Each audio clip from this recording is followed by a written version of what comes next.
Merhabalar, ben Mehmet. Bugün sizlerle birlikte Samba Post'un bazı gelişmiş özelliklerinin nasıl kullanıldığını inceleyeceğiz.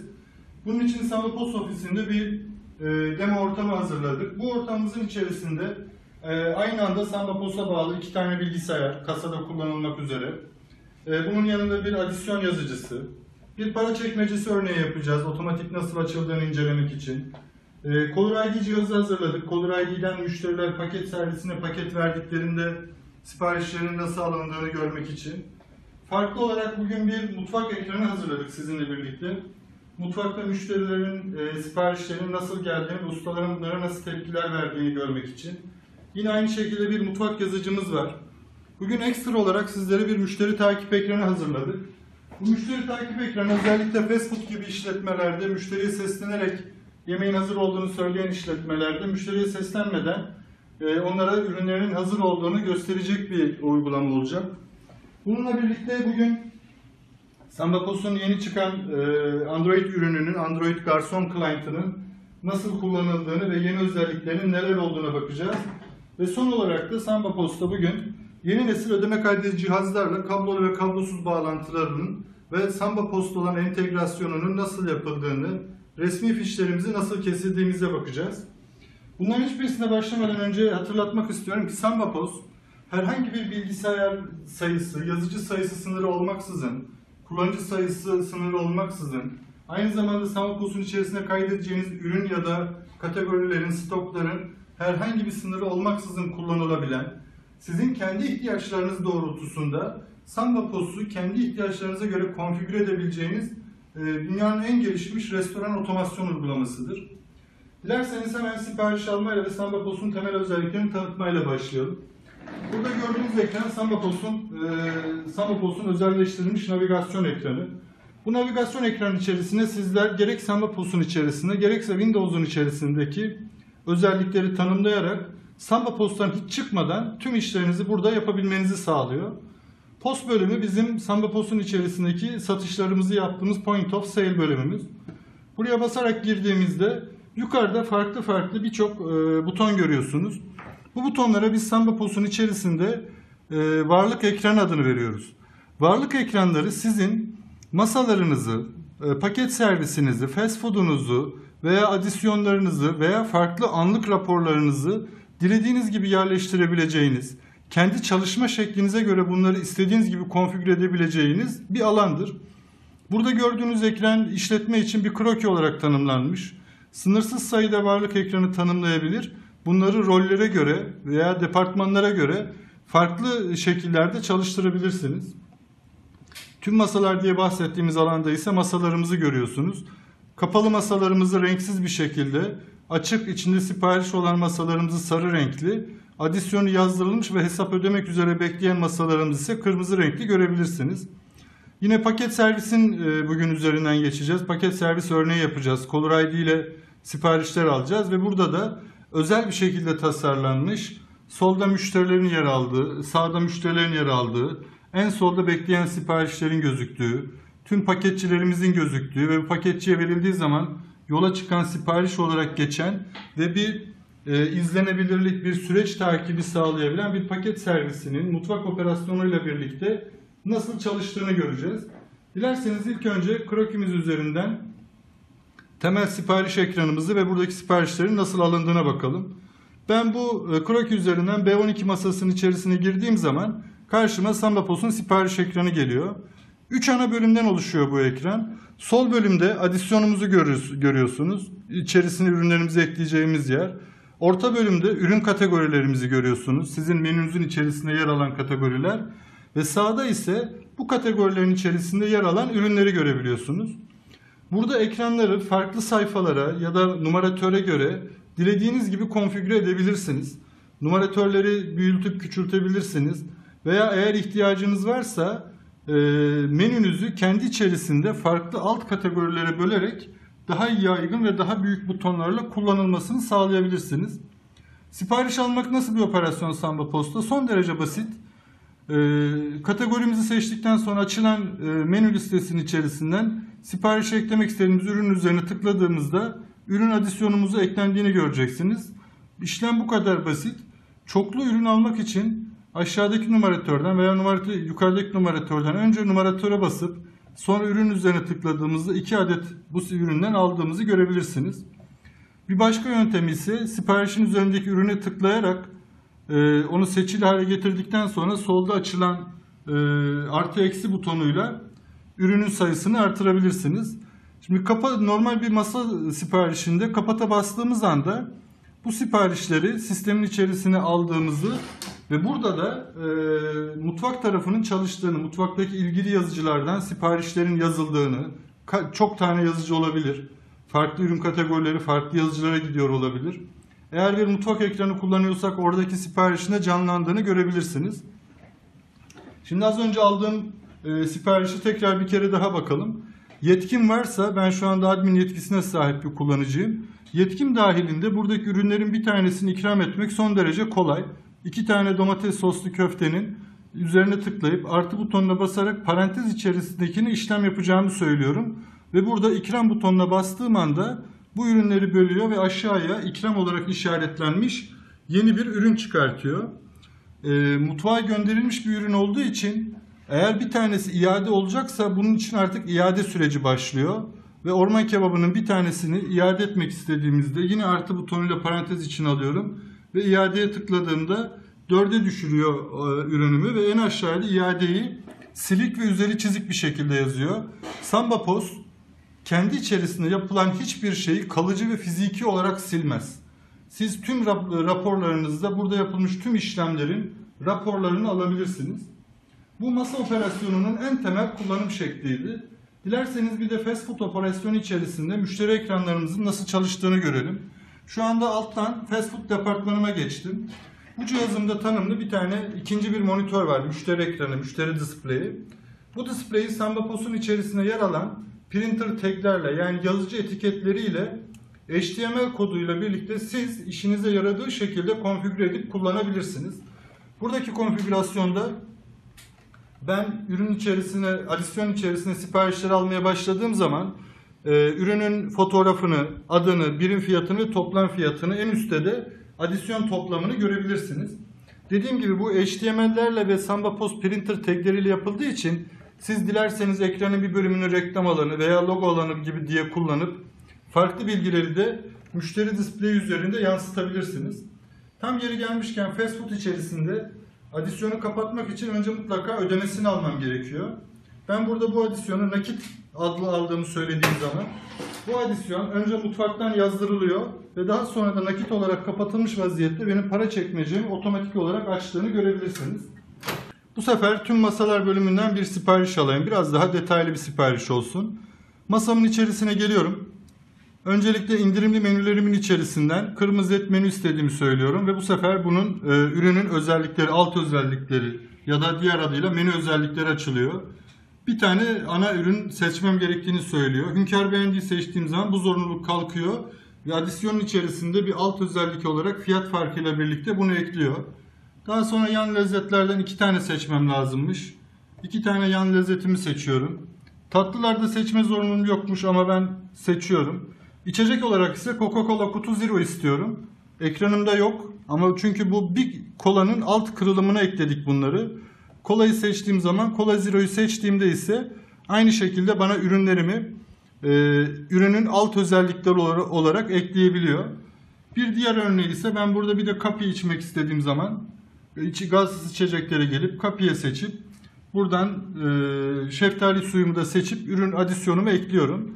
Adisyonumu ekledikten sonra kapat butonuna bastığım anda diğer bilgisayarda da aktif olduğunu gördüğünüz ve bu ürünlerimi, benim örneğimde bir tane yazıcı var ama restoran içerisinde çok sayıda farklı departmanlarda yazıcı olabilir.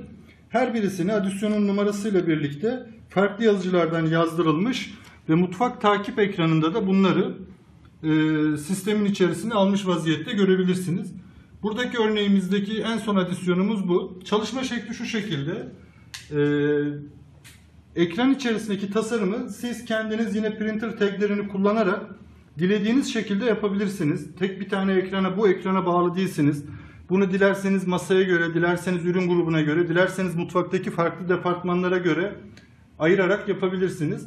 Çalışma şeklinde ise Usta hazır ettiği siparişin üzerine tıklayarak sipariş hazır diyor ve hazır dediği anda bu yan taraftaki hazır olmuş ürünler de bölümüne geçiyor. Aynı zamanda da işte müşteri takip diye bahsettiğimiz operasyonun içerisinde adisyon numarasıyla ürününüz hazır B27 ya da müşterinin adı veya ona eklenmiş adisyon notuyla birlikte işletmenin uygun göreceği bir yerde müşterinize bunu gösterebilirsiniz.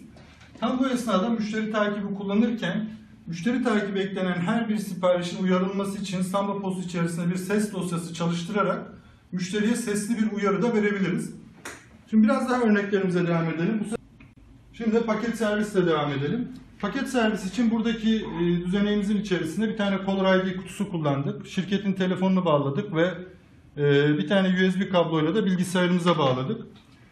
Samba POS'ta ise paket servis için özel paket servis, gelişmiş paket servis ekranımızı kurduk. Şimdi buradan kendi telefonumdan ofisi arayarak yeni bir paket servis kaydı oluşturacağım. Samba POS ofisi arıyorum ve aradığım zaman Caller ID'den dolayı sağ alt köşede bir pop-up çıkıyor. Bu pop-up'ta gördüğünüz gibi benim telefon numaram, arama saatim, arama zamanım yazıyor.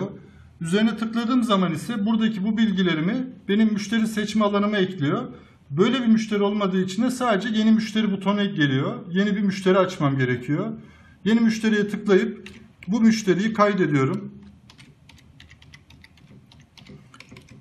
Aşağıya geçiyorum. Telefonun alanının otomatik geldiğini görüyorsunuz. Aşağı geçiyorum ve adresini de yazıp eğer kaydet dersem yeni bir müşteri kaydetmiş oluyorum. Hesap oluştur butonuna tıklarsam da müşteriyle borç alacak ilişkisi kurabildiğim, açık hesap verebildiğim yeni bir müşteri açmış oluyorum.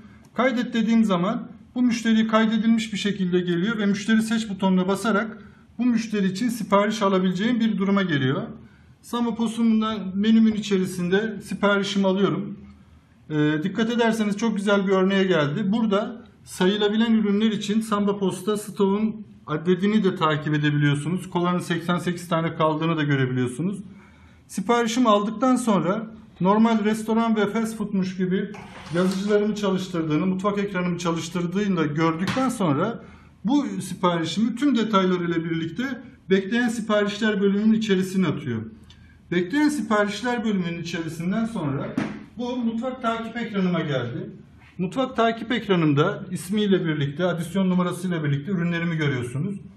Mutfak takip ekranının içerisine tıklayıp siparişimi hazır dedikten sonra Samba POS'un içerisinde bu ürünümü, bu siparişimi üzerine tıklayıp bunu götürecek kuryeye vererek yola çıkan siparişler bölümüne geçişini sağlıyorum. Bu sayede Samba POS içerisinde her bir siparişin farklı süreçlerini teker teker kontrol edebiliyorum. Bunu gördükten sonra kısa bir ara veriyormuş gibi yapıp tekrar masalara geçelim ve para çekmecesini anlatacağımı söylemiştik. Fast food'da otomatik açılmıştı ama bunun için illa nakit butonuna vesaireye bağlamanız gerekmiyor. Otomasyon komutu tanımlayabiliyorsunuz Samba POS'ta ihtiyacınız kadar ihtiyacınız olan işlerde. Para çekmecesi butonu da bu iş için. Herhangi bir adisyon içinde otomatik para çekmecesine bastığınızda otomatik bir şekilde para çekmecesinin de açıldığını görebiliyorsunuz. Şimdi paket ekranındayken bu müşterimizi kaydetmiştik bir kere. İkinci bir kere aradığımızda nasıl bir tepki verdiğini görelim tekrar aradığında. Tekrar arıyorum aynı numarayı Caller ID üzerinden. Bu sefer gördüğünüz gibi artık müşterinin telefon numarasını değil bizde kayıtlı olan ismini getirdi.